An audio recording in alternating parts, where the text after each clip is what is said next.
माझं सोलापूर न्यूजमध्ये आपल्या सगळ्यांचं स्वागत। सोलापुरातल्या उजनी धरणात बुडालेली बोट सापडली आहे। 17 तासाच्या अथक प्रयत्नानंतर अखेर बोट सापडली। 35 फूट पाण्यात तळाशी ही बोट सापडल्याची माहिती समोर आली असून मात्र बुडालेल्यांचा शोध अद्याप NDRFला यश आलेले नाही। मात्र 6 प्रवासी अद्यापही बेपत्ता आहेत।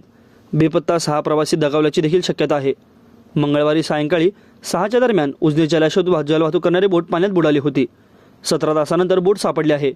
मात्र इतर 6 प्रवासी अजूनही बेपत्ता आहेत। घटनेची माहिती समजताच पोलीस प्रशासन घटनास्थळी पोहोचले असून स्थानिक बोटींच्या मदतीने शोध सुरू करण्यात आला आहे। या बोटमध्ये असलेले एक जण तर पोहत बाहेर आल्याने घटना उघडकीस आली असून त्यानंतर बचावकार्य सुरू झालं।